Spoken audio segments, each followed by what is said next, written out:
गाई कसं आहे इकडं आम्ही असं केलं देवाला सजवलंय असं घट बसवलं होतं त्यामुळे कोणी आमचा देव दाखवतो तुम्हाला पण हे पा तुम्हाला येत आज बताओ तुम लोग बड़े होकर क्या बनोगे? मैं तो भैया तोड़ बनूंगा। और अनमोल तू क्या बनेगा? हे आमचं माऊली देवी असं देवी म्हणजे त्याला मला कळत नाही काय आमचं असं सजलेलं पण तुम्हाला येतेच देव नाही दिसत इकडून दाखवतो तुम्हाला इकडून पहा आमचं असं भात दाखवते तुम्हाला असं भात आहे सगळं भातच इकडे तांबूट आहे आणि इकडं काय लावलेलं आहे असं कळत असं अंदाज येत असेल तुम्हाला सांगू का ते काय लावलेलं आहे मी उडी लावलेलं होतं इकडं पाहतो छान काय करतो पा काय करतो रे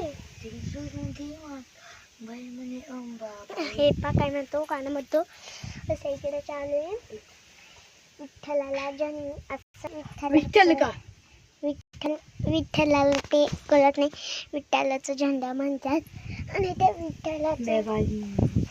साठी आपण नसतो करत म्हणजे विठ्ठलाच आपला देव असतो ते कोण म्हणतात ते पण श्री स्वामी समर्थ परत ते हे आपण नावले बसवलं ते तर आमचाच देवी आम्हाला नाही हा तर देव आमचा आहे तो देव मोठा आहे म्हणून आम्ही तो बसवतो काय ते आपले झेंडा बसवायचं चालते नसतं त्यांना ते आवडतं मग ते असं काहीतरी रांगोळी काढते तर मग तिथं काही बसवलं होतं तुम्हाला पाहत अशी रांगोळी काढली गोटे नंतर अंदाज येत असं मला कळत नाही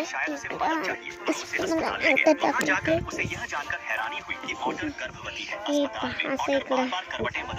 आपण नंतर मग त्यांना ते आपलं करतात ना देव दाखवतात तुम्हाला अंदाजी देव दाखवते तुम्हाला एकदम ते आपला देव बसवतात ना तसेच देव बसवतात आणि मग पुणे ते देवासाठी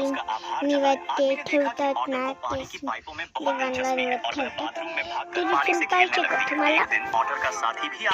ते समजतात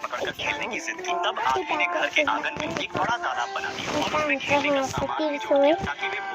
जब मादा ऑटर बीमार हुई, नर ऑटर हमेशा उसके पास रहा। कुछ ही समय बाद एक दाखवते हे पहा असं ते फ्लोर आहे आमचं तुम्हाला